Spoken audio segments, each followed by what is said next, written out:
욥기 33장 23절부터 28절까지 말씀을 제가 봉독하겠습니다.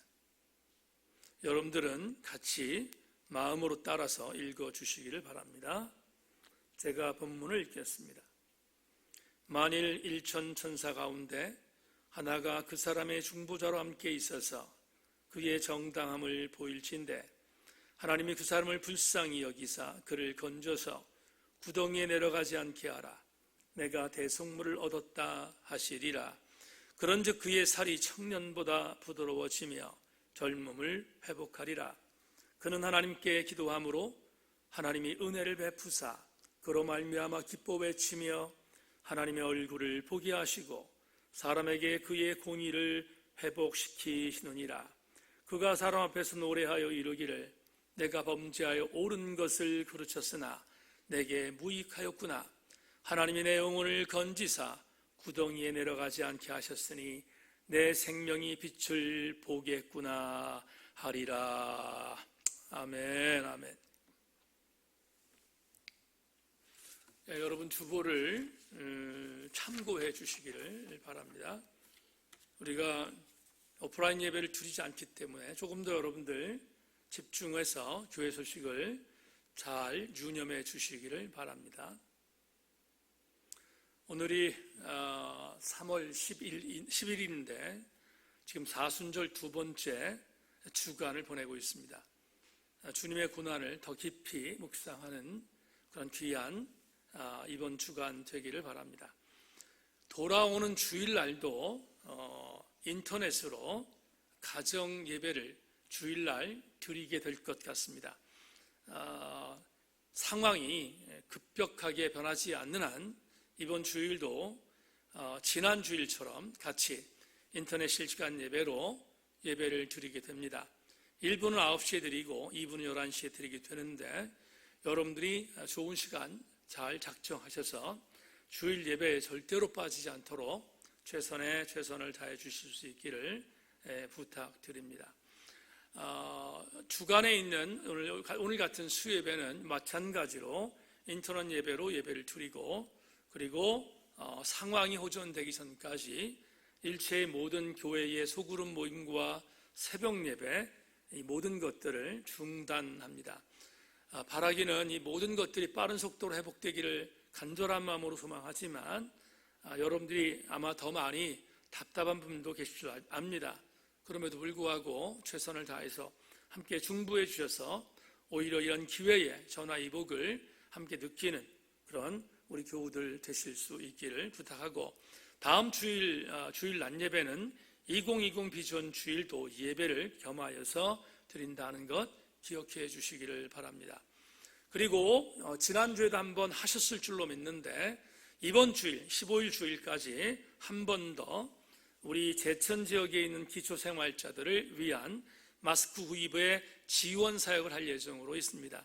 다음 주에 제가 재정부와 상의해서 개수하겠는데 아직까지 못 하신 분이 있으면 주보에 있는 우리 교회의 구제헌금 계좌번호로 함께 여러분들이 그렇게 송금해 주시면 고맙겠습니다.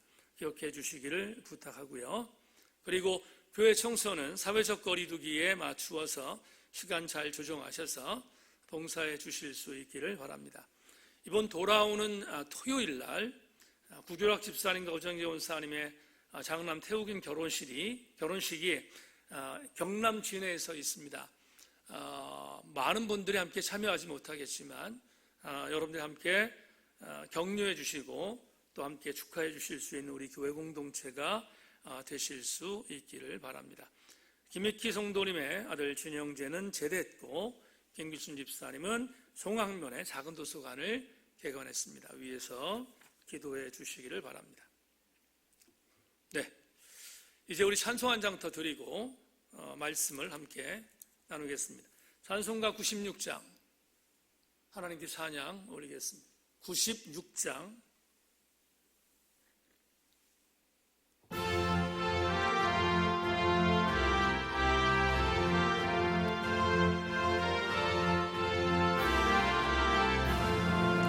예수님은 누구신가?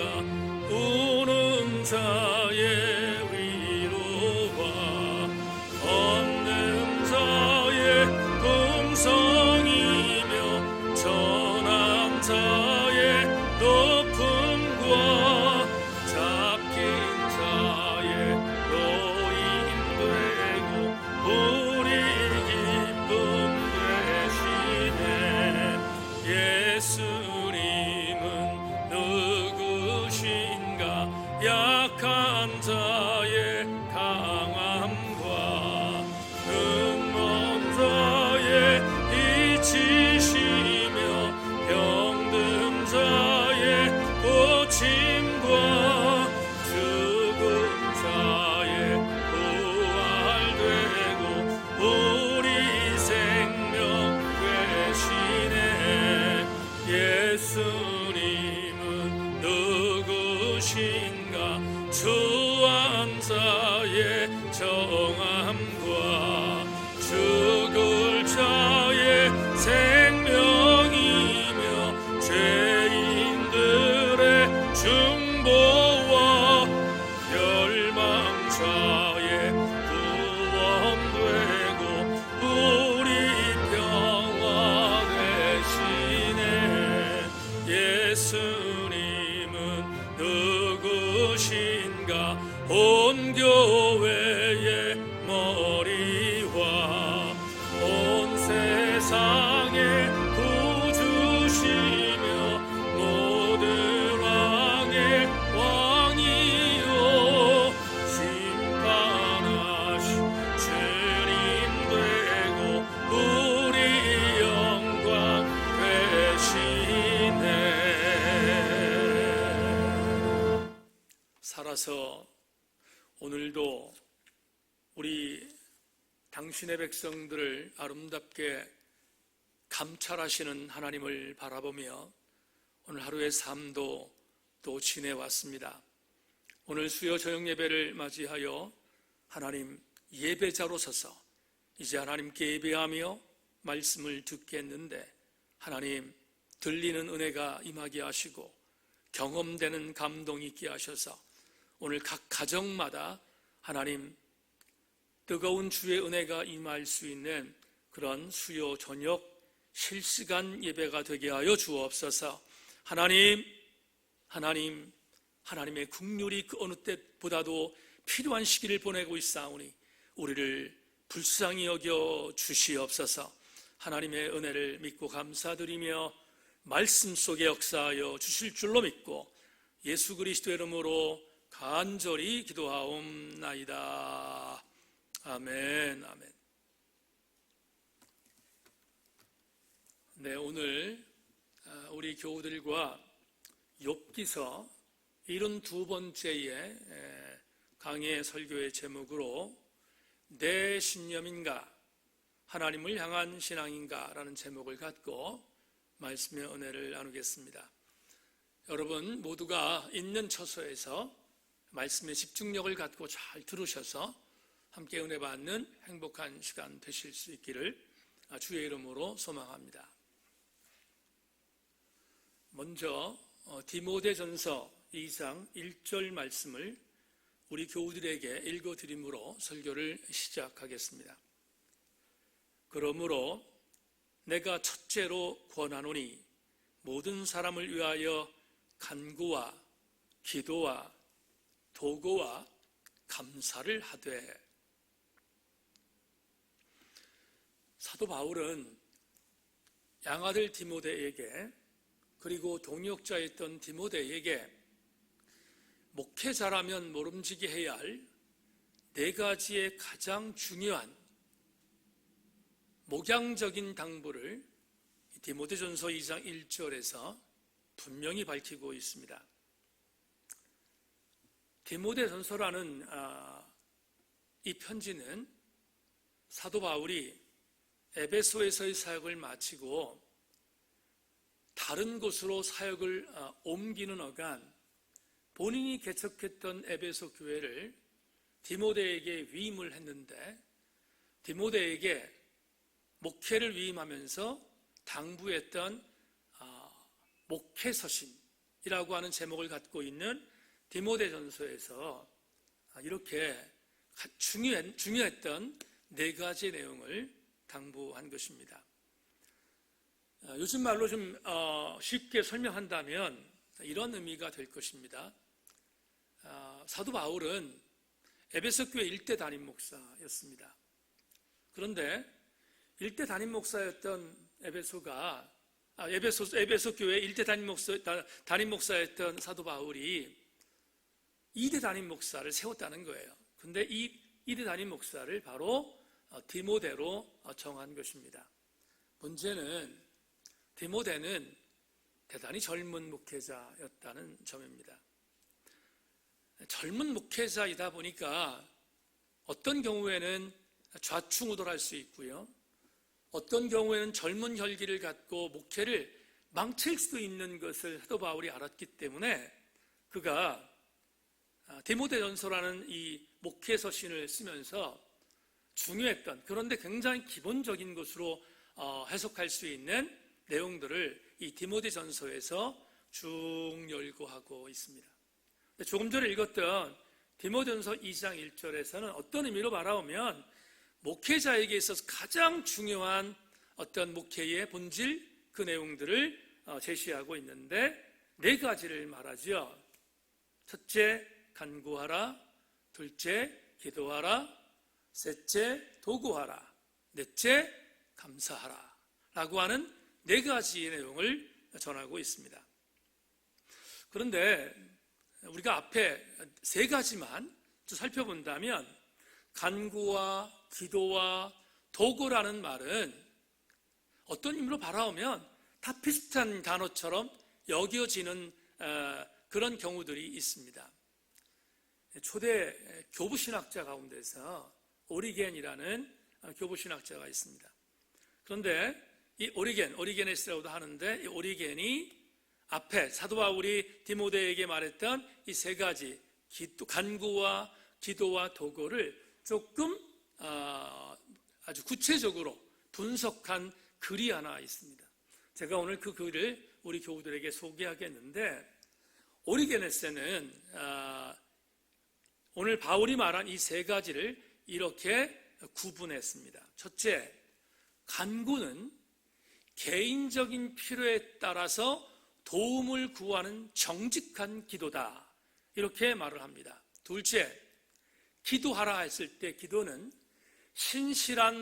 정말 신성한 돌봄과 유익한 모든 것에 대하여 겸허하게 드리는 탄원이라고 해석했습니다. 3번은 여러분 주목해 주십시오. 3번 도구가 있는데요, 이 도구는 필요가 느껴질 때 서로를 위해서 행하는 간청이다, 이렇게 오리겐이 해석합니다. 여기서 우리가 오늘 주목할 것은 도구입니다. 3번째 나오는 도구인데요, 이 도구라는 것을 사도 바울은 보세요. 디모데전서 2장 1절에서 간구, 기도, 도구라고 했잖아요. 그러면 도구라는 이 내용, 오리게네스의 말로 의하면 필요할 때 서로가 위에서 행하는 간청의 행위인 도구, 이 도구를 왜 3번째에 바울이 위치했을까? 어떤 신학자가 말한 글을 읽다가 그럴 수 있구나 하는 생각을 했던 한 글을 읽게 되었습니다. 여기 도구라고 되어 있는 이 3번째 단어를 어떤 신학자는 이렇게 해석했습니다. 간구와 기도, 앞에 나온 2가지잖아요. 간구와 기도라는 과정을 깊이 체험해 보지 못하면 절대로 도구할 수 없다. 이 말은 무슨 말이냐면, 이렇게 신학자의 말을 인용한다면 이렇게 해석할 수 있는 거예요. 도구는 기도의 절정이라는 것입니다. 여러분, 오늘 제가 읽어드린 디모데전서 2장 1절에서 도구라는 단어를 썼지만 오늘 우리가 더 많이 쓰는 단어는 바로 중보입니다. 중보기도를 도구라고 말하고 있는 것이에요. 그렇다면 중보기도라는 이 단어를 생각해 보면, 그러면 우리는 아주 중요한, 떠올리는 중요한 성경 구조 하나를 익히 알게 됩니다. 요한일서 2장 1절을 여러분들에게 읽어드립니다. 자막을 보십시다. 나의 자녀들아, 내가 이것을 너희에게 했음은 너희로 죄를 범하지 않게 하려 함이라. 만일 누가 죄를 범하여도 아버지 앞에서 우리에게 대언자가 있으니 곧 의로우신 예수 그리스도시라. 다 같이 아멘. 자, 보세요. 여러분, 지금 요한일서 2장 1절에서 사도 요한이 이런 말을 합니다. 누군가가 범죄를 했어요. 그런데 그 범죄한 누군가가 아버지 앞에 섰을 때 아버지 앞에 대신 응원해주고, 대신 아주 엄격한 의미를 말씀드리면 중보입니다. 이 파라클레토스라는 말은 보혜사라는 말인데요, 중보자이신 위로자이신 예수께서 대신하여 변호해 준다. 그래서 현대 번역 성경에 요한일서 2장 1절을 이렇게 쉽게 번역해 놨어요. 나의 믿음의 자녀들이여, 여러분이 죄를 짓지 않게 하려고 나는 이 편지를 씁니다. 그러나 만일 누가 죄를 짓더라도 아버지 앞에서 우리를 변호해 주시는 의로우신 예수 그리스도가 계십니다. 그러면 변호한다는 말은 결국은 뭐지요? 중보한다는 것입니다. 저는 지난 31년 동안을 목회하면서 정말 지난 세월을 뒤돌아보면 곳곳에 숨어있는 수많은 지뢰의 밭을 건너왔습니다. 31년 목회를 한 목사가 어떻게 이야기거리가 없겠어요. 그런데 진짜로 뒤돌아보면 엄청난 지뢰밭들을 피하면서 달려왔어요. 어떤 경우에는 밟았지만 치명상을 당하지 않고 달려왔던 그런 목회의 여정을 여러분들에게 간증할 수 있습니다.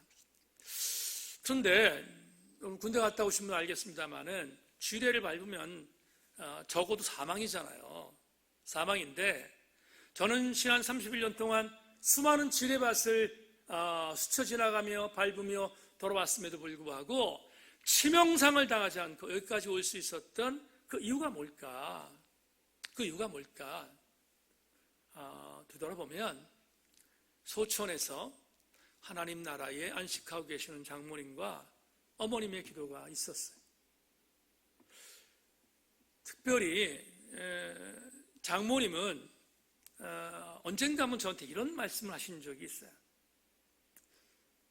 굉장히 많이 안 좋으셨을 때, 몸이 굉장히 안 좋으셔서 당신 혼자의 몸을 거동할 수 없을 정도로 힘드실 때였어요. 그때 한번 제가 처갓집에 갔는데 장모님이 저를 부르시고 정말 거동하기 어려운 정도의 불편한 모습을 이끌고 저한테 이런 말씀하셨던 것이 지금 기억에 있어요. 이 목사, 난 평생에 목사 두 사람을 위해서 기도를 쉬어본 적이 없다. 자네하고 자네 처남 목사 때문에. 근데 정말 뒤돌아보면 그렇게 사셨어요. 그리고 요즘 와서 더 많이 뼈저리 느끼는 것 중에 하나가 이게 있습니다. 제가 장모님 돌아가신 이후에 제 목회의 동력이 떨어지는 것을 경험할 때가 있어요. 왜 목회의 경력이 떨어지지? 여러분, 제가 체력적으로 이제 60이 됐지만 그래도 목회에 대한 부분은 정말 최선을 다하려고 노력하는데 어떤 경우에 체력이 아니라 동력이 떨어지는 때를 경험할 때가 있다. 그때는 이런 생각이 번쩍 드는 거지요. 장모님의 기도가 사라졌구나. 여러분, 중보라는 것은 내가 누군가를 위해서 대신 도구하는 능력인데, 조금 전에 말씀드렸던 것처럼 도구는 기도 가운데 가장 위대한 절정이기 때문에 중보는 엄청난 위력이 있다는 사실을 우리는 꼭 기억해야 합니다. 그것을 이루면 내가 중보하기도 어렵고 중보의 능력도 믿기 어려운 것이 사실입니다. 오늘 제가 왜 이 중보 얘기를 하는가? 이제 본문을 여러분과 함께 나누기 위해서인데요. 자, 오늘 본문은 우리가 지난주 계속 봤지만 엘리후라는 젊은 변사가 욥이라고 하는 어르신에게 훈수를 두른 것 같은 그런 변론이라고 말씀을 드렸는데, 오늘 본문은 특별히 이 엘리후라는 젊은 변사가 욥에게 진짜 바둑을 들 때 아니면 장기를 들 때 한수를 두는 것 같은 그런 모양새가 엿보이는 본문이에요. 한번 오늘 본문을 추적해 보십시다. 먼저 23절부터 25절 말씀을 제가 읽겠습니다. 자막 보십시오. 만일 일천 천사 가운데 하나가 그 사람의 중보자와 함께 있어서 그의 정당함을 보일지인데 하나님이 그 사람을 불쌍히 여기사 그를 건져서 구덩이에 내려가지 않게 하라. 내가 대속물을 얻었다 하시리라. 그런즉 그의 살이 청년보다 부드러워지며 젊음을 회복하리라. 이게 무슨 말인가?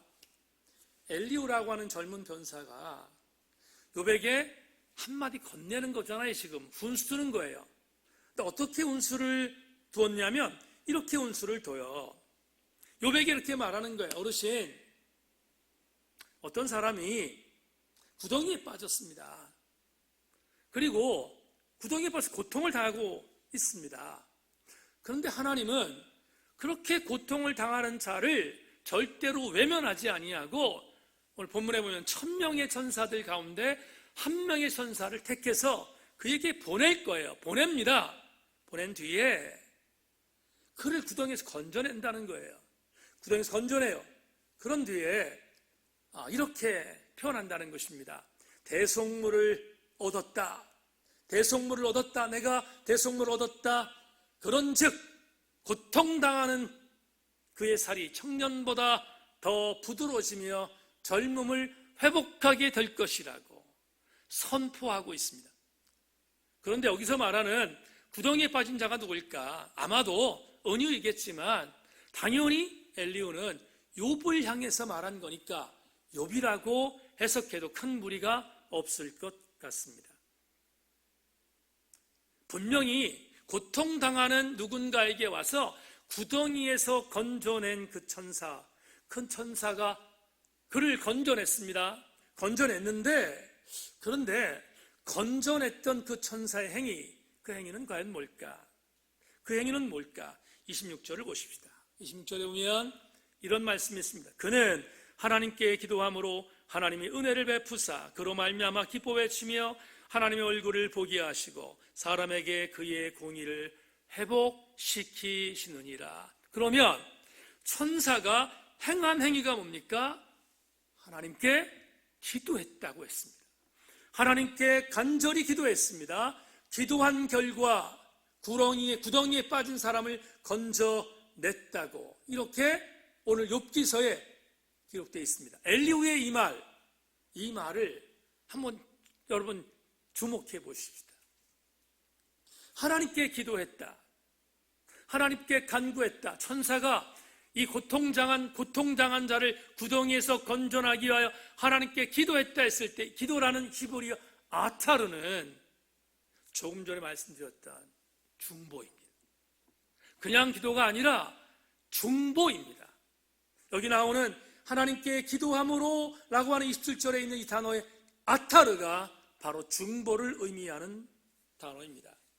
그러면 여러분 한 가지만 더 집중해 보십시다. 도대체 이 구덩이에서 끄집어낸 어떤 사람, 고통을 당한 어떤 사람을 끄집어낸 천사행위, 그 천사행위가 기도라고 했습니다. 기도. 그런데 그 기도를 저는 이렇게 해석했습니다. 어떻게? 여러분, 누군가를 구원하기 위해서는 대가를 지불해야 되잖아요. 대가를 지불하지 않으면 구원할 수 있는 방법이 없거든요. 그런데 그 대가를 저는 중보라고 해석했습니다. 그리고 오늘 엘리후는 본문에서 바로 이런 대가를 지불받고 구원받은 사람, 그 사람이 외쳤던 대속물, 그 대속물이 바로 기도, 간구, 그리고 중보였음을 해석할 수 있습니다. 우리는 일반적으로 중보의 이야기를 하면 이런 호불호가 있습니다. 무신론자, 불신자, 뭐라고 말합니까? 기도, 간구, 중보 쓸데없다는 거예요. 의미 없다는 거예요. 효력 없다는 거예요. 믿지 않습니다. 아무리 기도해도 그건 별로 의미가 없다고 불신자나 아니면 무신론자가 말을 합니다. 그런데 저와 여러분들은 달라야 합니다.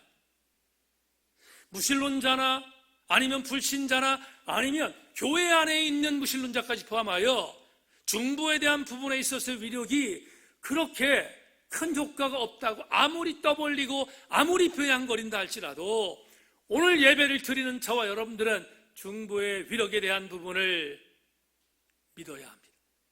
왜냐하면 중보의 위력은 우리의 이론적인 부분으로 해석되는 것이 아니라 우리의 신앙적인 삶의 행위로 해석될 수 있는 것이기 때문입니다. 그리고 적어도 하나님을 믿는 자라면, 하나님을 따르는 하나님 백성이라면 이 중보의 위력을 믿는 것은 가장 중요한 신앙인의 본질적인 태도라고 확신하기 때문입니다. 그러므로 우리는 중보의 기도에 대한 위력을 조금도 의심하지 말아야 합니다. 오늘 본문 27절부터 28절 마지막 부분이죠. 이 마지막 부분의 구절이 이것을 우리에게 알려줍니다. 여러분 자막 보십시다. 그가 사람 앞에서 노래하여 이르기를 내가 범죄에 옳은 것을 그르쳤으나 내게 무익하였구나. 하나님이 내 영을 건지사 구덩이에 내려가지 않게 하셨으니 내 생명이 빛을 보겠구나 하리라. 엘리후의 이 말을, 이건 욥의 말이 아니에요. 엘리후가 욥에게 한 수를 두었던 이 말을 통해서 우리는 엘리후만이 갖고 있었던 그만의 신학을 발견하게 됩니다. 어떤 신학일까? 다시 한번 여러분 교통 정리하겠습니다. 제가 다시 한번 본문을 정리해 보겠습니다. 이렇게 하나님께서 고통당하는 자를 좌시하지 않고 묵과하지 않고 천사를 보내줍니다. 그리고 천사가 보내신 뒤에 그 고통당한 자는 천사의 중보 때문에 구원받게 됩니다. 그런데 천사가 하나님께 아타르 중보함으로 구원받은 그 행위 자체를 우리 기독교적인 언어로 말하면, 엘리후의 말이지만 우리 기독교에서 가장 잘 사용하는 말로 말한다면 뭐겠습니까? 여러분, 구덩이에 있는 사람이 꺼내달라고 했기를 했습니까? 아니면 그가 구원받을 만한 어떤 나름대로의 그의 자격이 있었습니까? 아무것도 없었잖아요. 그런데 다만 하나님께서 하나님 천사를 보내셔서 그를 구원했다면 구원받은 자는 이렇게 고백하는 게 정상이에요. 그게 바로 오늘 우리가 가장 많이 사용하는 전적인 하나님의 은혜이잖아요. 전적인 하나님의 은혜로 우리는 구원받은 것입니다. 이거 말고 다른 해석이 없어요. 전적인 하나님의 은혜로 구원받은 것입니다. 그런데 엘리후가 바로 오늘 27절 28절에서 이 내용을 이렇게 푼 거예요. 어떻게? 구원받은 그 사람, 아마도 욥에게 강요하는 것일 거예요. 욥에게 당신도 이렇게 하라는 것일 거예요. 어떻게? 이렇게 말합니다. 구원받고 나니까, 내가 구덩이에서 끌어올려져 보니까 이런 고백을 할 수 있다는 거야. 그렇구나, 내가 범죄하여서 옳은 것을 그르쳤던 주인공이 바로 나였구나. 나는 무익한 존재에 지나지 않았는데 내가 은혜로 구덩이에서 다시 건짐을 받았구나. 내가 구덩이 속에 거하지 않았구나. 나는 고백을 할 수 있다고 27절 28절에서 말합니다. 다시 이 말을 이렇게 오늘의 언어로 풀겠습니다. 엘리후가 욥에게 이렇게 말한 거예요. 지금 이 본문의 내용을 정리하면 이렇습니다. 욥 어르신은 지금 많은 고통 속에 계십니다. 온몸에 악창이 나고 자녀들은 졸지에 비명행사하고 기르던 가축들은 떼죽음을 당하고 아내는 위로를 못할 망정 도리어 공격자가 되었고 친구들은 고양이가 쥐를 모는 것처럼 어르신이 죄를 지었기 때문에 인과응보의 심판을 당하고 있다고 몰아세우며 공격하고 있습니다. 제가 보기에도 어르신은 정말로 고통의 극을 당하고 있습니다. 그런데 저는 어르신의 친구들과는 생각이 좀 다릅니다. 어르신, 하나님은 때로는 죄를 지었기 때문에 고통을 주시기도 하지만 어르신 같은 경우에는 분명히 하나님께서 신앙의 연단을 위해서 이 고통을 주신 것이 분명합니다. 그래서 이 고통의 터널을 믿음으로 잘 이기고 견디시면 어르신은 하나님의 전적인 은혜를 받게 되실 것입니다. 하나님은 천사들로 하여금 기도하게 하셔서 반드시 어르신에게 이 은혜를 주실 것입니다. 그러니 그 은혜를 받게 되면 하나님을 찬양하고 노래하시면서 그 구원을 이루신 하나님을 높이셔야 되지 않겠습니까?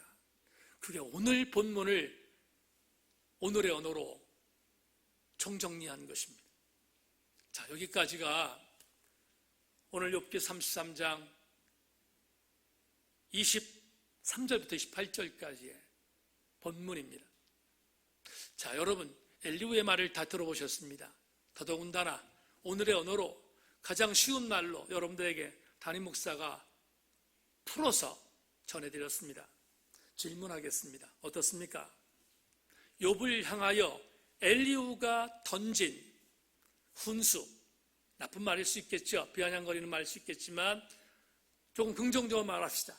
욥을 향하여 던진 엘리후의 가르침, 오류가 보입니까? 안 보입니까? 여러분 한번 생각해 보세요. 가정에서 지금 예배를 드리는 우리 교우들 함께 생각해 보세요. 조금 전에 말했던 욥에게 엘리후가 말했던 이 전반적인 내용들, 틀린 구석이 있습니까? 아무리 봐도 틀린 구석이 잘 안 보이잖아요. 전적인 하나님의 은혜로 구원받았으니 어르신, 하나님을 높이세요. 이것도 마찬가지고, 또 하나, 아마도 어르신께서 고통당하는 것은 어르신의 친구들이 말하는 것처럼 죄를 지었기 때문에 인과응보로 인하여 죄에 대한 대가로 지금 심판을 받는 게 아니라 아마도 하나님께서 어르신을 더 연단하기 위하여 이 고통을 주시는 것이 아닙니까? 욥의 입장에서 바라볼 때는 얼마나 듣기 좋은 얘기예요. 그런데 욥의 입장에서가 아니라 진짜로 엘리후의 이 나름대로의 변론을 바라보면 엘리후에게 있어서 틀린 구석이 보이지 않아요. 우리 복음주의권에서 교회가 말하고 교회 가르치는 내용이 여기에 담겨져 있잖아요. 거의 대부분 많은 목사들이 이렇게 가르치고 있잖아요. 진짜로 그렇습니다. 그래서 엘리후의 설명에 대하여 저 역시 별 이의를 달고 싶은 마음이 없습니다. 그런데 이의는 없는데 못내, 뭔가 모르지만 찝찝합니다. 틀린 구석은 없는데 흔쾌하게 아멘이 잘 안 됩니다. 왜 그럴까? 그 이유가 뭘까? 설교를 준비하면서 이렇게 한번 틀어봤습니다. 엘리후의 말이 틀린 구석이 없어요. 그런데 흔쾌하게 아멘이 안 되는 이유가 뭘까? 뭔가 불안하기 때문이 아닐까요? 뭔가 여운이 있기 때문이 아닌가요? 제가 쓰는 말은 아니지만 김기성 목사님이 가끔 쓰는 말, 뭔가 아슬아슬함이 있기 때문이 아닌가요? 그래서 저도 거기에 맞추어서 오늘 설교의 레마를 정해봤습니다. 사랑하는 여러분, 엘리후의 말을 틀린 구석이 없지만 전폭적으로 아멘할 수 없는 이유는 바로 이것 때문입니다. 엘리후가 가진 확신은 그의 것이지 하나님의 것이라고 완벽하게 진단할 수 없기 때문입니다. 지금 욥에게 말했던 엘리후의 이 변론은 그건 엘리후가 갖고 있었던 생각이에요. 엘리후의 신학이에요. 엘리후의 것이에요. 근데 그게 꼭 하나님의 것인가? 라고 묻는다면 별로 자신이 없어요. 왜 그럴까? 이렇게 한번 해석합시다. 엘리후는 젊은 지성인이었습니다. 여러분, 젊은 지성이라는 말은 그가 알고 있는 것이 전부라고 믿는 거예요. 다른 사람의 이야기에 대해서 별로 들리지 않아요. 왜냐하면 젊었을 때 본인이 공부한 것, 그래 본인이 갖고 있는 지식이 전부인 것처럼 보이잖아요. 엘리후도 마찬가지였을 거예요. 엘리후도 젊은 지성이었기 때문에 우리가 이미 공부했잖아요. 4장부터 31장까지 욥과 세 명의 친구들이 치열하게 인과응보의 죄다 아니다 등등등을 말할 때 그걸 옆에 듣고 있었거든요. 엘리후는 듣고 있었어요. 그런데 젊은 지성인이었던 엘리후는 그게 마음에 안 들었어요. 참다 못해서 그가 말하기 시작한 32장에 제일 먼저 했던 말이 뭐예요? 32장 2절 5절 첫 번째 했던 말에 엘리후가 뭐라고 말을 시작합니까? 이렇게 말합니다. 람종족 부스의 사람 바르겔의 아들 엘리후가 화를 내니 그가 욥에게 화를 내면 욥이 하나님보다 자기가 의롭다 하며 또 세 친구에게 화를 내면 그들이 능히 대답하지 못하면서도 욥을 정죄함이라. 엘리후는 그들의 나이가 자기보다 여러 해이므로 욥에게 말하기를 참고 있다가 세 사람의 입에 대답이 없음을 보고 화를 내니라. 화내부터 시작했어요. 화를 내면서부터 엘리후는 말을 시작했습니다. 어디 이뿐인가? 32장 10절에서 엘리후는 이렇게 말합니다. 그러므로 내가 말하노니 내 말을 들으라. 나도 내 의견을 말하리라. 33장 1절 2절은 이렇게 말합니다. 그런즉 욥이여 내 말을 들으며 내 모든 말에 귀를 기울이기를 원하노라. 내가 입을 여니 내 혀가 입에서 말하는구나. 분명히 엘리후는 자기 주장에 대하여 강력한 어조로 피력합니다. 심지어 어르신들에게 화를 내면서까지 자기를 주장합니다. 젊은 지성이 갖고 있는 오기입니다. 젊은 지성이 갖고 있는 자기 확신에 차 있는 어조인 것을 우리는 엘리후의 어조에서 발견할 수 있습니다. 이렇게 생각합시다. 자기가 가지고 있는 생각, 자기가 가지고 있는 주장, 심지어 저처럼 신학을 하는 사람들은 자기가 갖고 있는 신학에 대하여 어느 경우에 따라서 강력하게 피력하고 주장할 때가 있습니다. 그리고 그것이 필요할 때가 또한 있습니다. 그런데 피력은 가능하지만 그것이 유일한 것이라고 말할 때는 조심해야 합니다. 왜냐하면 내가 갖고 있는 신학과 내가 갖고 있는 주장과 내가 갖고 있는 사상과 내가 갖고 있는 지식이 완벽하지 않기 때문에, 그래서 우리는 주장은 할 수 있어도 그것이 내 것이라고, 그것을 모두를 따르라고 종용할 수 없습니다. 우리는 이 부분에 있어서 대단히 주의해야 합니다. 여러분, 대체적으로 자기 주장에 대하여 양보하지 않고 자기 주장에 대하여 강하게 몰고 나가는 오기투성인 사람들의 공통점이 있습니다. 주의자들입니다. 보수주의자들입니다. 진보주의자들입니다. 저는 보수주의자들과의 만남을 가져봤습니다. 진보주의자들의 만남도 가져봤습니다. 정말 가슴을 칠 때가 많습니다. 극단적인 보수주의자들, 극단적인 진보주의자들 굽히지 않습니다. 양보하지 않습니다. 그런데 주목할 게 하나 있습니다. 성경은 이즘, 주의로 기울라고 말하지 않아요. 좌로도 치우치지 말고 우로도 치우치지 말라고 말하고 있어요. 성경은 언제나 균형을 말하고 있지요. 성경은 언제나 비판적으로 성찰하긴 하지만 그것이 자기 것이 아니라 하나님의 것이라면 수용해야 되겠지만 자기 것이라고 주장할 때 양보하라고 성경은 말하고 있습니다. 여러분, 소설가 중에 제가 가끔 설교를 통하여 말하는 예화 중에 이런 게 있지 않습니까? 얼마 전에 김훈 씨가 텔레비전 책 읽어주는 무슨 프로그램에 잠깐 나온 걸 아주 잠깐 본 적이 있습니다. 김훈 작가, 제가 판단할 때는 대한민국에서 글을 제일 잘 쓰는 사람입니다. 그런데 그분이 지금 나이가 70인데요. 그분이 나와서 이런 얘기를 하는 걸 들었어요. 나는 훌륭한 소설가가 되겠다고 마음먹은 적이 없다는 거예요. 내가 완벽하게 누군가가 따라올 수 없는 타의 추종을 불허하는 대한민국 최고의 소설가가 되겠다고 결심한 적이 없다는 거예요. 근데 그분이 이런 얘기를 해요. 내가 나의 글을 쓸 수 있었던 것은 내가 나이를 먹으면서 경험했던 것들을 솔직하게 표현한 것뿐이다. 여러분 50대 이전에 위대한 소설가가 나옵니까? 안 나와요. 문학 작가들은요 절대로 50대 이전에 훌륭한 문학 작가들이 나오지 않습니다. 거의 대부분 훌륭한 문학 작가들은 50대 이후에 연륜이 있는 과정들을 겪은 뒤에 훌륭한 문학 작가들이 나오는 것이지 절대로 약관의 나이에서 훌륭한 문학 작가 나오지 않아요. 왜냐하면 그들의 삶이 얄팍하기 때문입니다. 그러면 엘리후 역시 약관의 나이에 그가 갖고 있었던 지성적인 성찰이 불완전하다는 사실을 인정해야 했는데 욥기 32장과 33장을 바라보면 엘리후는 대단히 오기 충만했고 그는 지성적인 부분에 있어서의 주장이 올곧았기 때문에 양보하지 않았습니다.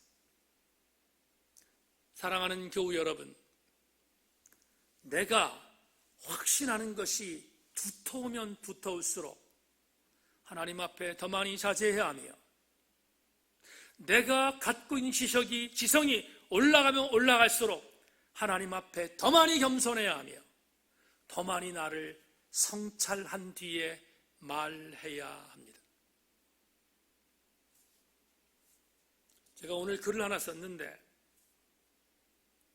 이전에 글을 하나 보고 반드시 내가 글을 하나 써야겠다 생각했던 내용을 오늘 마무리하고 그리고 글을 썼습니다. 오늘 그 글 이야기를 여러분에게 읽어드리고 그리고 설교를 맺겠습니다. 우리나라의 대표적인 기독교 메이저 출판사로 세물결 플러스라고 하는 출판사가 있습니다. 저도 그 출판사에서 나오는 책들을 굉장히 좋아합니다. 그 책은 거기서 나오는 책들은 지성적인 부분에 있어서의 아주 가치가 높은 책들이 많고 절대로 보수적인 부분에 있어서 극단적 보수주의에 빠져서 대화가 안 되는 사람들의 어떤 내용과 전혀 다른 그런 신선한 내용들이 많아서 그 세물결 플러스에서 나오는 책들을 많이 구입하기도 하고 또 읽기도 합니다. 더불어 제가 제 평생의 책 10권이라고 하는 10권 랭킹 중에서 그 10위 안에 들어가 있는 랭던 킬키의 산둥수용소가 바로 그 출판사에서 출간될 정도로 저는 그 출판사를 굉장히 좋아하고 거기서 나오는 책들을 굉장히 좋아합니다. 그런데 그 출판사의 대표가 김아무개 목사님입니다. 대단히 진보적인 목회자입니다.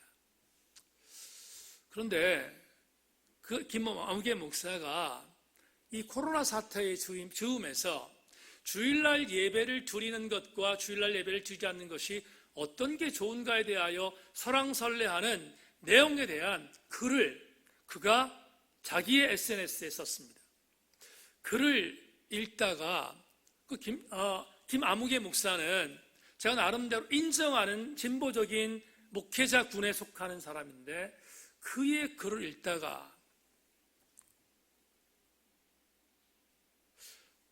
마음속에 이건 정말 아니다 하는 생각이 든 글을 읽게 됐습니다. 먼저 그가 내용을 밝힌 여러 얘기 중에서 저를 가장 많이 분개하게 했던 한 구절을 소개하겠습니다. 요즘 코로나19 때문에 부득이 몇 주간 주일 공예배를 못 드리고 있습니다. 기독교인들 입장에서는 아쉽고 불편한 상황이 분명합니다. 그렇지만 제가 요사이 이곳저곳의 기독교인들 전용 커뮤니티에서 이번 예배 중단에 무슨 하나님의 대단한 뜻이나 섭리가 담겨 있는 것처럼 과도하게 영적인 해석을 부여하는 글들이 유포되면서 많은 기독교인들의 호응을 얻는 현상에 대해서는 적잖게 아쉽고 불편한 마음이 있습니다. 가령 어떤 사람들은 이번에 예배가 중단된 것에 대해 한국교회를 파괴하려는 사탄의 음모가 숨겨져 있고 현 정권이 그 일에 앞장서고 있다는 글들을 퍼나르기에 바쁩니다. 반대로 어떤 사람은 이번에 예배가 중단된 것은 그동안 한국교회가 그렇던 예배를 드린 것에 대한 하나님의 심판이라며 회개를 촉구하는 글들을 열심히 퍼나릅니다. 물론 어느 쪽 글이 되었든 간에 대다수 기독교인들이 이런 영적인 글들에 대하여 열렬히 호응하는 것만은 공통적인 현상입니다. 아마 이런 글들을 작성하거나 또는 열심히 유통시키는 분들은 본인들은 다른 사람이 모르는 영적 비밀을 깨달아서 이런 이야기를 하는 것이라는 자부심과 사명감이 있을 수도 있습니다. 하지만 제가 볼 때는 그런 자부심이나 사명감은 일종의 영적 나르시시즘일 뿐입니다. 즉, 이 세상에서 일어난 모든 일에 대해 쓸데없는 정도로 과도한 영적 해석을 부여해서 사람들의 관심과 이목을 얻고 예언자 노릇을 하며 이를 통해 교회의 방향을 자기의 의도한 대로 이끌어 가고 싶어하는 무의식 세계 속에서 내재된 욕망이 발현되는 것뿐입니다. 김아무개 목사의 이 글을 읽다가 대단히 유감스러웠습니다. 저는 이분이 진보적인 색채가 아주 강한 목사라는 것을 알고 있기 때문에, 그래서 그가 쓴 모든 글들은 절대로 보수적이지 않다는 것 또한 인정합니다. 뿐만 아니라 그가 말했던 부분의 상당수 들어야 할 이야기들이 너무나 많기 때문에 저는 그 아무개 목사가 말한 부분을 상당히 많은 부분 지지했고 동의했습니다. 심지어 그가 몇 년 전에 썼던 상식이 통하는 목사라는 책은 너무나 배울 게 많아서 서평을 남기면서 많은 목사들이 함께 읽어주기를 원하는 마음으로 북 리뷰를 했던 적도 있습니다. 그런데 그분이 쓴 이 글을 읽다가 상당히 분노했습니다.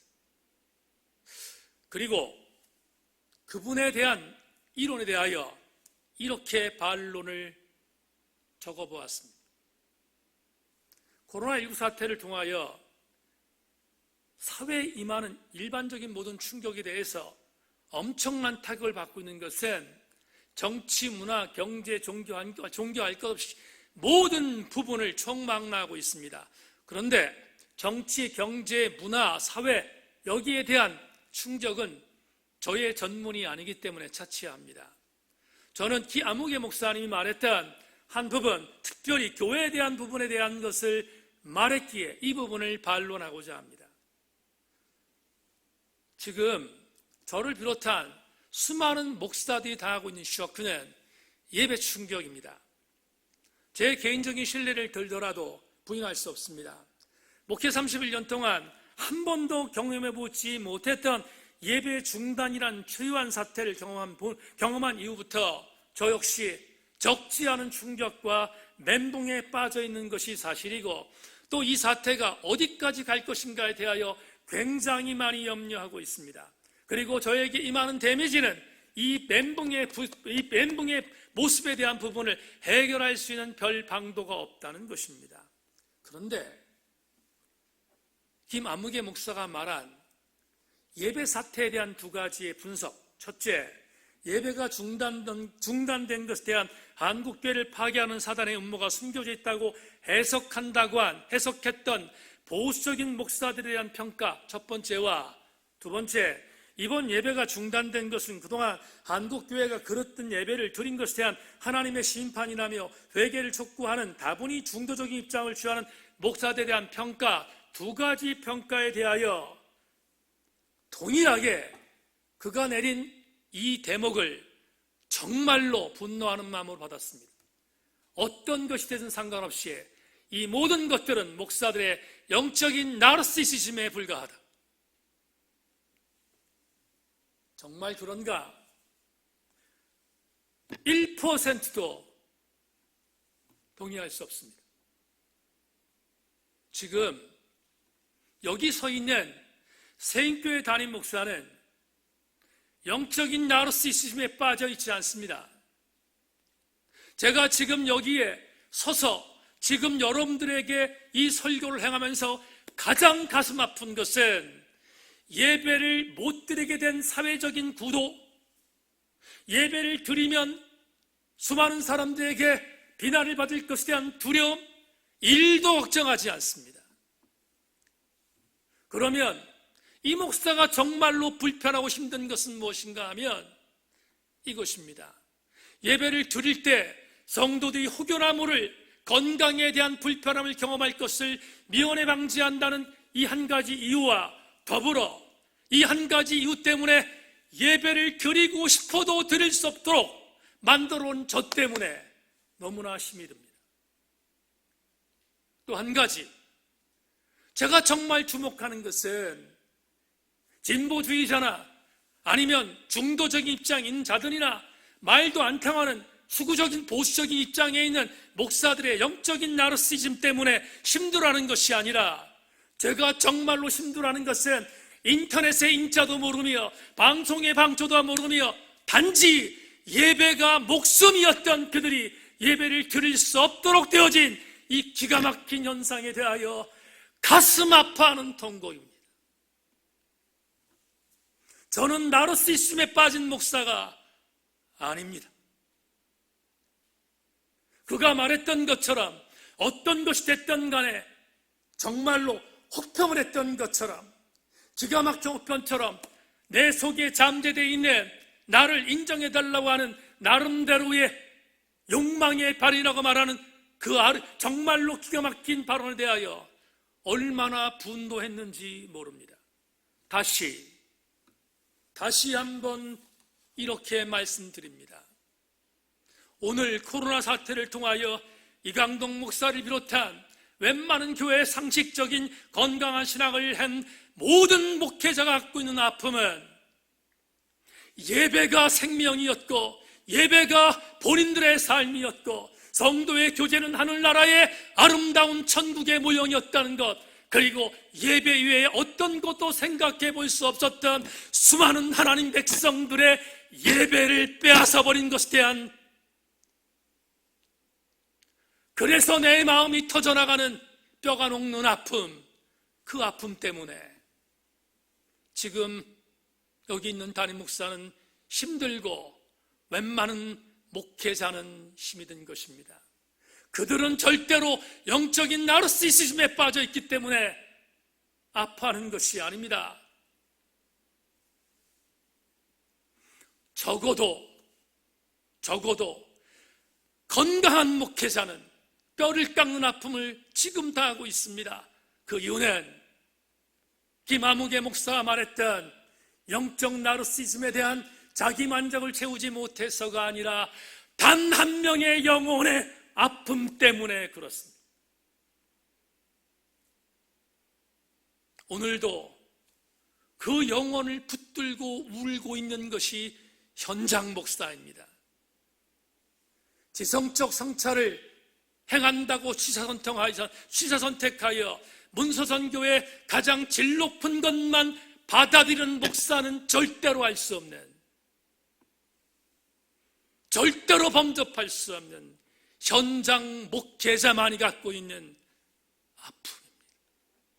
그러므로 자기가 갖고 있는 이론적인 신학과 자기가 갖고 있는 지성적인 성찰이 최고라고 생각하여 다른 아픔을 갖고 있는 목사를 매도하는 것은 죄악입니다.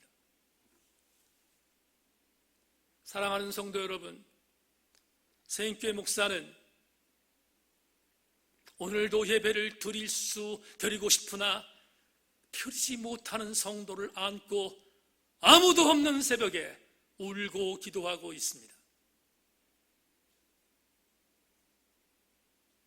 이강동 목사와 그리고 건강한 목회자의 공통분모는 내 생각이 아니라 하나님의 생각입니다. 바라기는 오늘 내가 갖고 있는 생각이 내 생각인가, 아니면 하나님께서 같이 공유할 수 있는 하나님의 생각인가를 질문해야 합니다. 그리고 질문한 뒤 만에 하나 그 생각이 하나님께서 기뻐하는 생각이 아니라 내가 갖고 있는 내 생각이라면 하나님을 위하여 버려야 합니다. 그것이 지성적 성찰이든 수준 높은 이성적인 생각이든. 말씀 맺겠습니다. 한 명의 영혼을 붙들고 목회하는 목사는 치열할 수밖에 없습니다. 왜냐하면 낭만적인 목회를 하는 것이 연장이 아니기 때문입니다. 지금 인터넷을 통하여 실시간 예배를 드리는 우리 교우들 중에 이런 성도가 있습니다. 하나님의 교회에서 예배를 드릴 날이 언제 올까? 가슴 치는 성도들이 있습니다. 교회의 예배는 그들 때문에 다시 열려야 합니다. 그리고 그들이 바로 원하는 것, 그것이 하나님이 기뻐하는 것이지 않겠습니까? 세인교회 지체 여러분, 엘리후처럼 젊은 지성과 자기 것이 전부라고 생각했던 내용들을 조심하십시다.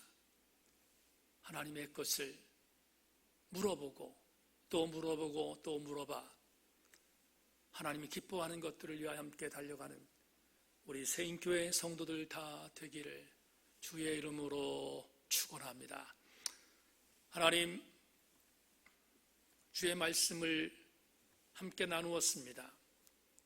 존귀하신 주님, 오늘 주의 은혜 안에서 우리 사랑하는 모든 성도들 가정에서 예배를 드리며 하나님의 것이 무엇인가를 더 많이 묻고 질문하고 잘 따라가는 하나님 우리 세인교회 성도들 되게 하시고 특별히 부족한 종과 더불어 이 땅에 참 많은 교회들을 하나님 사수하고 있는 건강한 목회자들, 저들이 영적 나르시시즘에 빠진 것이 아니라 한 영혼을 붙들고 울고 있다는 것을 하나님 이 정도 기억하며 성도들도 기억하며 함께 중보하는 우리들 되게 하여 주옵소서. 코로나 사태가 빠른 속도로 종식되어 하나님 예배할 수 있는 그날이 오도록 주여 은혜를 내리워 주시옵소서. 하나님의 선한 은혜를 믿으며 감사드리옵고 예수 그리스도의 이름으로 기도하옵나이다. 아멘.